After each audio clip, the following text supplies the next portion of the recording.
दोस्तों आज मैं आपको सिखाऊंगा भिन्न का जोड़ करना और एलसीएम निकालना दोनों एक ही वीडियो में। दोस्तों किसी भी भिन्न में ऊपर वाली संख्या को अंश कहते हैं और नीचे वाली संख्या को हर कहते हैं। और किसी भी भिन्न का अगर हम जोड़ करते हैं या घटाव करते हैं तो ये नीचे जो हर दे रखे ना इनका हमें एलसीएम निकालना पड़ता है। तो एलसीएम कैसे निकालते हैं आइए मैं आपको सिखाता हूँ। तो दोस्तों एलसीएम निकालने के सबसे पहले एक लाइन ऐसे खींचना पड़ती है और एक लाइन ऐसे खींचना पड़ती है। और जिन संख्या को हमें एलसीएम निकालना है उन्हें हम यहाँ पर लिखते हैं। तो यहाँ पर हम ये जो नीचे हर दे रखे हैं ना, इस भिन्न में ये हर है, इस भिन्न में ये हर है और इस भिन्न में ये हर है। तो ये जो हर दे रखे हैं इनका हम एलसीएम निकालेंगे। तो 2, 4 और 6 का हम एलसीएम निकालेंगे। तो हम सबसे पहले यहाँ पर 2, 4 और 6 को लिख देंगे। अब इनको यहाँ पे लिखने के बाद हमें यहाँ पर वह छोटी से छोटी अंक लिखना है जो इनको विभक्त करके इनको छोटा कर दे। तो हम यहाँ पर वह छोटे छोटे अंक कौन से लिखेंगे, 2 लिखेंगे। अब दोस्तों यहाँ पर 2 लिखने के बाद हमें 2 का पहाड़ा वहां तक बोलना है जो 2 आ जाए। तो यहाँ पर रखना, अगर हम 2 का पहाड़ा 2 बार यानी कि 2 का पहाड़ा 2 एकम 2, अगर हम 2 का पहाड़ा एक बार बोलेंगे तो कितना आ जाएगा, 2 एकम 2। तो एक को हम यहाँ नीचे लिख देंगे। फिर अगर हम 2 का पहाड़ा वहां तक बोलना है जो 4 आ जाए, तो 2 का 2, 2 दूनी 4। हमने 2 का पहाड़ा 2 बार बोला और 4 आ गया, तो यहाँ पर हम 2 लिख देंगे। फिर हम यहाँ पर 2 का पहाड़ा वहां तक बोलना है जो 6 आ जाए, तो यहाँ पर देखना हम 2 का पहाड़ा बोलेंगे। 2 का 2, 2 दूनी 4, 2 तिया 6। हमने 2 का पहाड़ा 3 बार बोला और 6 आ गया, तो 3 को हम यहाँ पे लिख देंगे। दोस्तों करने का मतलब ये है कि हमने 2 का भाग इस 2 में लगाया तो कितना आंसर आया, 1 आंसर आया।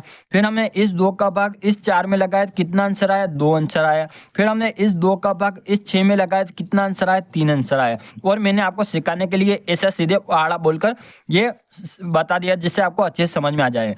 अब दोस्तों यहाँ पर देखना, ये तो हो गया। फिर हम यहाँ पर वह न्यूनतम अंक लिखेंगे जो इनके और टुकड़े करके इनको और विभक्त करके इनको छोटा कर दे। तो हम फिर से यहाँ पर वो न्यूनतम अंक 2 लिखेंगे।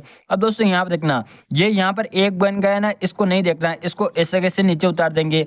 फिर इस 2 का भाग हम इस 2 में लगाएंगे, तो 2 का भाग 2 में लगाएंगे कितना आंसर आएगा, 1 आएगा, तो हम यहाँ पर 1 लिख देंगे। अब दोस्तों यहाँ पर देखना, 2 का भाग अगर हम 3 में लगाते हैं तो 2 का भाग 3 में पूरी तरीके से नहीं जाता है। ये 2 जो इस 3 को पूरी तरीके से विभक्त नहीं करता है, दशमलव में आंसर आता है। तो पूरी तरीके से विभक्त नहीं करता है ना, तो इसको ऐसे कैसे यहाँ नीचे लिख देंगे। जो जिसको पूरी तरीके से विभक्त नहीं हो रहा है उसको सेम टू सेम यहाँ नीचे उतार देना है। फिर हम यहाँ पर एक लाइन खींचेंगे। फिर हम यहाँ पर वो न्यूनतम अंक लिखेंगे जो इनके और टुकड़े करके इनको छोटा कर दे। अब दोस्तों यहाँ पर देखना, अगर हम यहाँ पर 2 लिख देते हैं तो 2 ये 3 को पूरी तरीके से विभक्त नहीं करेगा, तो हम 2 नहीं लिखेंगे, 2 से आगे चलेंगे, हम यहाँ पर 3 लिखेंगे।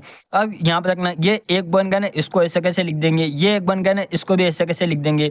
अब 3 का भाग 3 में लगाएंगे तो कितना आंसर आता है, 1 आंसर आता है, तो हम 1 को यहाँ पे लिख देंगे। अब दोस्तों यहाँ पर देखना, अपने पास यहाँ पर 3 टर्म थी और अपनों ने यहाँ नीचे तीनों जगह 1-1 बना दिया, तो अपना काम हो गया। अब क्या करेंगे, ये जो अपनों न्यूनतम अंक लिए हैं इनका आपस में गुणा कर देंगे। तो यहाँ पे देखना, ये फर्स्ट में 2 लिया था 2, फिर ये 2 लिया था ये 2, फिर ये 3 लिया था ये 3।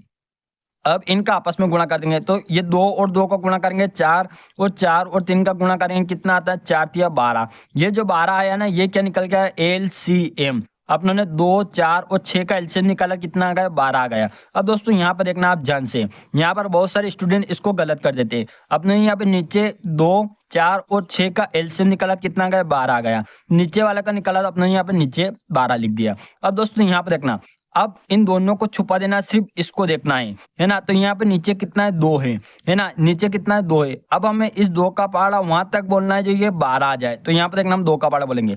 2 का 2, 2 दूनी 4, 2 तिया 6, 2 2 चौक 8, 2 पंजे 10, 2 छंग 12। अपनों ने 2 का पहाड़ा 6 बार बोला और कितना गया, 12 आ गया। तो 6 बार बोला ना, तो 6 का गुना हम यहाँ पर कर देंगे। तो 1 गुना 6 कितना होता है, 6 होता है। तो ये 6 को हम यहाँ पे लिख देंगे। ये प्लस है तो हम यहाँ पर प्लस का चिन्ह लगा देंगे। अब इसको भी छुपा देंगे, इसको छुपा देंगे, सिर्फ इसको देखेंगे। अब यहाँ पर कितना है, 4 है। अब हमें 4 का पहाड़ा वहां तक बोलना है जो 12 आ जाए। तो यहाँ पर देखेंगे, 4 4 का 4, 4 दूना 8, 4 ती 12। अपने 4 का पहाड़ा 3 बार बोला और 12 आ गए, तो 3 का गुना हम इस 3 में कर देंगे। तो 3 तिया कितने हो गए, 9 हो गए। ठीक है, अब इसका काम भी हो गया, इसका काम भी हो गया। अब इसको देखेंगे, यहाँ पर कितना है, 6। हमें 6 का पहाड़ा वहां तक बोलना है जो 12 आ जाए। तो यहाँ पर देखना, 6 का पहाड़ा बोलेंगे, 6 का 6, 6 दून 12। अपने 6 का पहाड़ा 2 बार बोला और कितना आ गया, 12 आ गए। 2 बार बोला तो 2 का गुणा हम यहाँ पर कर देंगे। तो 5 गुणा 2 कितने होते हैं, 5 दूना होते हैं 10। तो हम यहाँ पर 10 लिख देंगे। फिर हम इसको आगे हल करेंगे। अब ऊपर वाले को जोड़ देंगे तो कितना आ रहा है यहाँ पे देखना, ये 10 और 9 कितने होते हैं 19, 19 और 6 कितने होते हैं 25, तो ये ऊपर आ गया 25 और नीचे 12 इस जगह से, तो 25/12 इसका क्या आ गया आंसर आ गया, आपको यहाँ पे दिख रहा होगा 25/12 इसका क्या आ गया आंसर आ गया। दोस्तों ये जो मैंने आपको सिखाया कि ये यहाँ पर बहुत सारे क्या करते हैं 2 का भाग इस 12 में लगाते हैं तो कितना आता है उसका गुणा यहाँ पर करते हैं। मैंने आपको पहाड़ा से सिखाया कि 2 का पहाड़ा इतनी बार बोला, 4 का पहाड़ा इतनी बार बोला, 6 का पहाड़ा इतनी बार बोला और उसका गुणा यहाँ पर कर दिया। यहाँ पर ऐसे नहीं लिखना है, ये तो मैंने आपको सिखाने के लिए लिखा है कि इसका गुणा इसमें हो गया। मैंने आपको बिल्कुल बेसिक से सिखाया जिससे आपको अच्छे से समझ में आ जाए, है ना। बहुत सारे को ये यहाँ पर ये टर्म नहीं आती है कि इसको कैसे हल किया जाता है, तो मैंने पहाड़ा से सिखाई, इसको भाग लगा के करते हैं और इसको एलसीएम ऐसे निकाला जाता है। दोस्तों अगर आपको वीडियो अच्छा लगा वीडियो को लाइक कर देना, अपने सभी दोस्तों को शेयर करना और चैनल को सब्सक्राइब करके बेल आइकन को ऑल पे सेट कर देना, जिससे आपको ऐसे वीडियो की नोटिफिकेशन मिलती रहे। अब मिलते हैं नेक्स्ट वीडियो में।